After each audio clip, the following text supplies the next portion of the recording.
Good morning बेटा।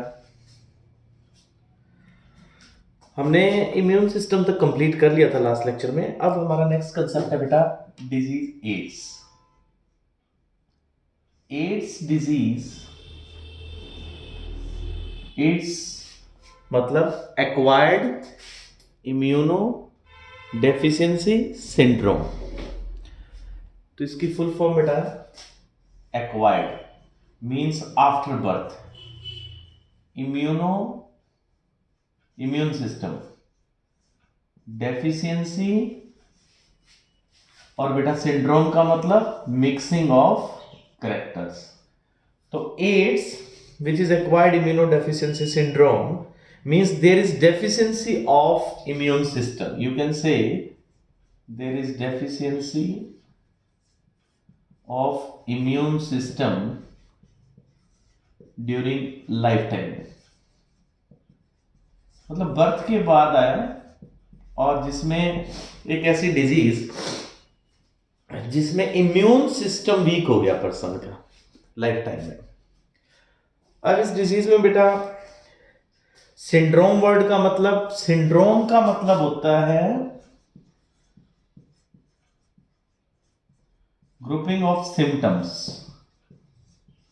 इसमें symptoms कई तरह के हो सकते हैं, मिक्सिंग ऑफ सिम्टम्स है।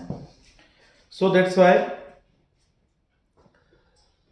This is called syndrome, not symptoms. तो ग्रुप्स हैं इसमें। ये डिपेंड करेगा कि पर्सन को डिजीज कैसी आती है, एड्स होने के बाद में इन्फेक्शन कैसा आता है। एड्स फर्स्ट टाइम ये रिपोर्ट कब हुआ है? ये डिजीज रिपोर्ट हुई है बेटा 1981 में, और उसके बाद ये बड़ी तेजी से लगभग इसने 25 मिलियन लोगों को किल किया अब तक। 25 million deaths due to this disease. अब हमने इस डिजीज को डिटेल में देखना है बच्चों। ये डिजीज फैटल डिजीज है, किल करती है पेशेंट को। इस डिजीज में एचआईवी वायरस है बेटा, और वो इम्यून सिस्टम पे अटैक करता है।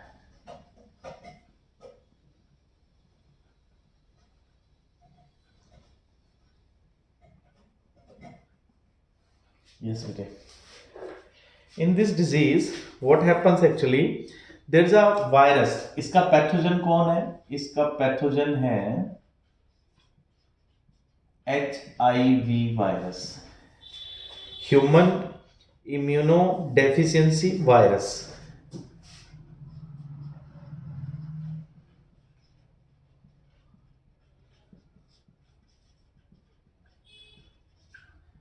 ये वायरस कैसा है? रिट्रो वायरस है बेटा। इसका मतलब इसके पास जेनेटिक मटेरियल क्या है? DNA, sorry RNA. DNA genetic material नहीं है, इसके पास आरएनए जेनेटिक मटेरियल है। That's why it is called as retro virus. और ये जब अटैक करता है, जैसे इसका क्या है, आरएनए जीनोम है, आरएनए जीनोम वाला ये वायरस है बेटे। और ये स्प्रेड कैसे करता है? एचआईवी इंफेक्शन आता है सेक्सुअल कांटेक्ट से ट्रांसमिट करेगा।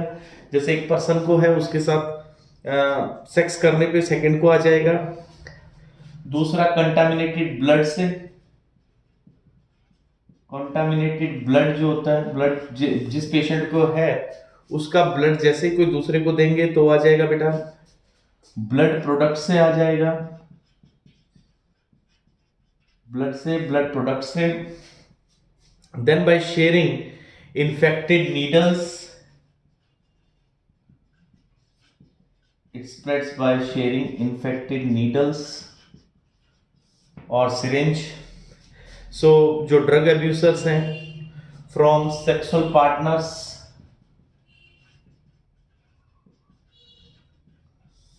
तो ब्लड ट्रांसफ्यूजन, ब्लड जैसे बॉडी फ्लूइड टच करता है बेटा, तो ये आगे ट्रांसमिट करता है। मतलब एड्स के ट्रांसमिट करने का, देखो जो ड्रग एडिक्ट्स हैं वो सिरिंज कॉमन रखते हैं, कुछ लोग इकट्ठे ही नशा करते हैं तो वो एक ही सिरिंज से करते हैं बेटा, आईवी करते हैं, इंट्रावीनस। सो ब्लड ट्रांसफ्यूजन से ब्लड जैसे ही टच करता है तो उसके बाद ये एक पर्सन से दूसरे पर्सन के अंदर ट्रांसफर हो जाएगा। और ये ट्रांसफर कैसे नहीं होगा? टच करने से। Not transfer by, not by physical touch. जैसे किसी को एड्स है और आप उससे हैंडशेक करते हैं तो ये ट्रांसफर नहीं होगा। सो इसका है ब्लड से और बॉडी फ्लूइड से। सो एग्रीगेट हम ऐसा कह सकते हैं दैट इट ट्रांसमिट्स थ्रू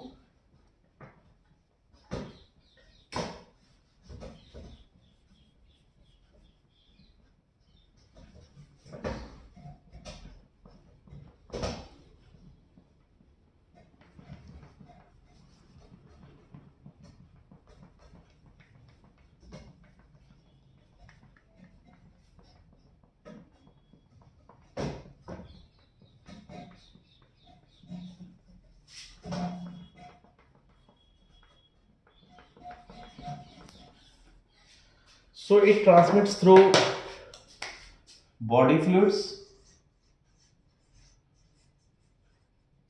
और बेटा ब्लड से या ब्लड प्रोडक्ट से। नाउ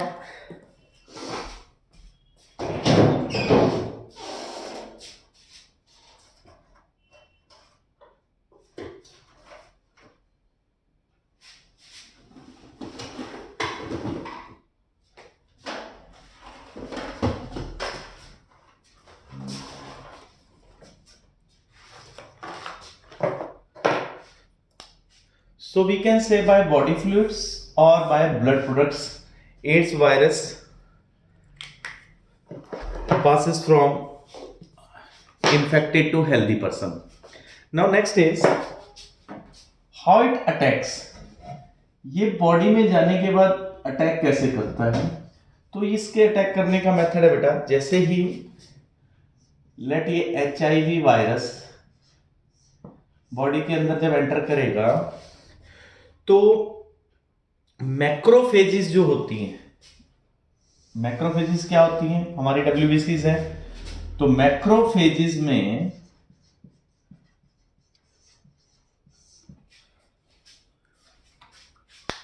एक मिनट बेटे,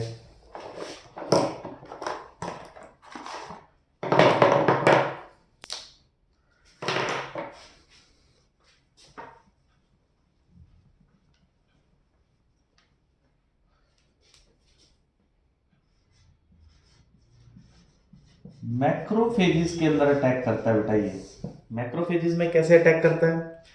जैसे ये HIV वायरस है, इस HIV वायरस में मैंने आपको बताया जेनेटिक मटेरियल क्या है? RNA। अब RNA जेनेटिक मटेरियल है, ये आपके ब्लड में जैसे ये टच करता है इसको मैक्रोफेजिस के साथ तो ये अपना जेनेटिक मटेरियल, जैसे ये इसका वायरल RNA मैक्रोफेजिस के अंदर जाएगा और फिर ये अपने RNA को कन्वर्ट कर देता है बेटा DNA में with the help of reverse transcriptase. ये अब DNA में कन्वर्ट हो जाएगा with the help of reverse transcriptase. देखो DNA से RNA बनता है तो क्या होता है? ट्रांसक्रिप्शन। और RNA से DNA बनता है तो इसलिए ये क्या हो गया बेटा? Reverse transcription. तो रिवर्स ट्रांसक्रिप्शन से ये DNA बन जाएगा, DNA फिर जाएगा, ये DNA एंटर करता है जो मैक्रोफेजिस का न्यूक्लियस है, जो आपकी WBC का न्यूक्लियस है और उसका जो DNA है, जैसे ये इसका DNA बेटा, ये किसका DNA है? DNA of macrophages. उसके साथ ये DNA वायरस का DNA, ये DNA जैसे वायरल DNA है, ये वायरल DNA न्यूक्लियस में एंटर कर गया। ये होस्ट जीनोम यानी इस मैक्रोफेजेस के डीएनए के साथ ये वायरल डीएनए अटैच हो जाएगा और उसके बाद यहां से ये प्रोटीन सिंथेसिस स्टार्ट करेगा और न्यू वायरसेस, नए एचआईवी वायरसेस बनने लग जाएंगे। देखो मैं फिर से रिपीट कर रहा हूं, ये वायरस कैसे आता है। एचआईवी वायरस के पास क्या था, आरएनए। आरएनए ये एंटर करवाता है किसमें, मैक्रोफेजेस में, डब्ल्यूबीसी में। वहां वायरल आरएनए कन्वर्ट होता है डीएनए में with reverse transcriptase enzyme, processes reverse transcription. फिर ये डीएनए किसका डीएनए, वायरस का, ये सेल के न्यूक्लियस में जाके सेल के डीएनए के साथ वायरस का डीएनए अटैच हो जाएगा, प्रोटीन सिंथेसिस करेगा, होस्ट की इस सेल की मशीनरी यूज करेगा और नए वायरस प्रोड्यूस करवाएगा।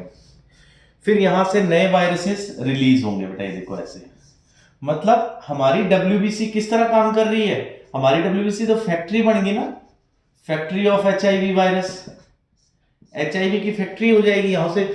मतलब डब्ल्यूबीसी इसका काम था प्रोटेक्ट करने का, पर डब्ल्यूबीसी को इसने यूज कर लिया for the new virus factory में। तो इस तरह इसका नंबर इंक्रीज करता जाएगा।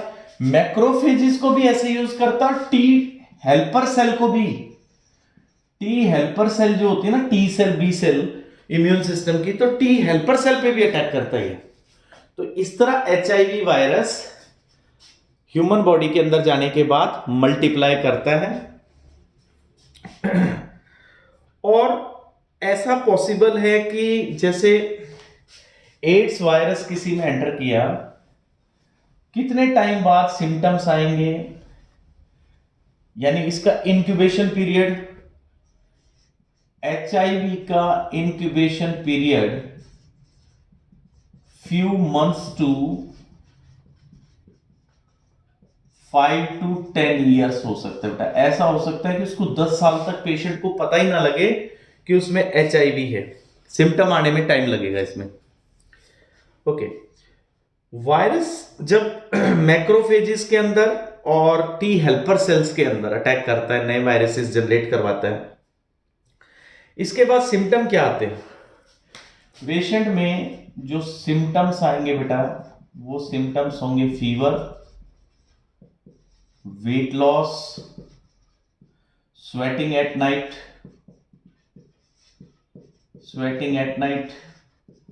ये सिम्टम्स एचआईवी के हैं बच्चों। और डायरिया, ये सिम्टम रहेगा। तो क्योंकि पर्सन का इम्यून सिस्टम पे अटैक हो गया, देखो मैक्रोफेजेस काम करना बंद होगी, टी हेल्पर सेल बंद हो जाएगी। अब टी हेल्पर सेल बंद हो जाएगी तो इम्यून सिस्टम में एंटीबॉडीज कैसे बनेंगे। तो इससे क्या होगा कि पर्सन का इम्यून सिस्टम इन्फेक्शंस को कंट्रोल नहीं कर पाएगा। इन्फेक्शंस बॉडी के अंदर अगर कोई इन्फेक्शन आता है, जैसे for example Mycobacterium virus, fungus और इवन सिंपल पैरासाइट्स, टॉक्सोप्लाज्मा, मतलब जब किसी पर्सन में एचआईवी का अटैक हुआ, उसका इम्यून सिस्टम वीक हो गया, अब उसकी बॉडी में बैक्टीरिया इजिली ग्रो कर सकते हैं क्योंकि अंदर बी सेल टी सेल्स तो काम ही नहीं कर रही है ना, टी हेल्पर सेल बंद हो गई है। जैसे माइकोबैक्टीरियम बहुत इजिली ग्रो कर जाएगा। सिमिलरली बेटा वायरसेस, फंगस, ये इजिली ग्रो करेंगी बॉडी के अंदर क्योंकि इम्यून सिस्टम वीक है। सिमिलरली पैरासाइट, टॉक्सोप्लाज्मा, तो इन्फेक्शन इजिली इन्फेक्शन बढ़ जाएगा।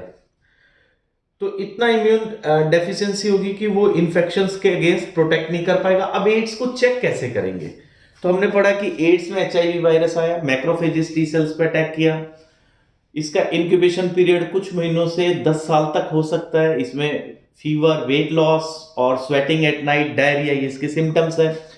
और सिंपल इन्फेक्शंस जो हैं वो भी कंट्रोल बॉडी नहीं कर पाएगी। तो इसको टेस्ट कैसे करेंगे एचआईवी को, जैसे किसी पेशेंट में डॉक्टर को डाउट है कि ऐसा कुछ हो सकता है, तो डॉक्टर रिकमेंड करते हैं बेटा एलिसा टेस्ट। अलीसा टेस्ट करवाते हैं अब इसके लिए, एंजाइम लिंक्ड इम्यूनो सोर्बेंट एसे, ये टेस्ट है बच्चों इसका, एंजाइम लिंक्ड इम्यूनो सोर्बेंट एसे। ओके, तो ट्रीटमेंट क्या करेंगे? इसकी ट्रीटमेंट के लिए पेशेंट को एंटीवायरल ड्रग्स देते हैं बेटा, antiviral drugs, but they are partially effective. HIV के लिए हमारे पास कोई स्पेसिफिक मेडिसिन नहीं है, हम उसकी डेथ नहीं रोक सकते।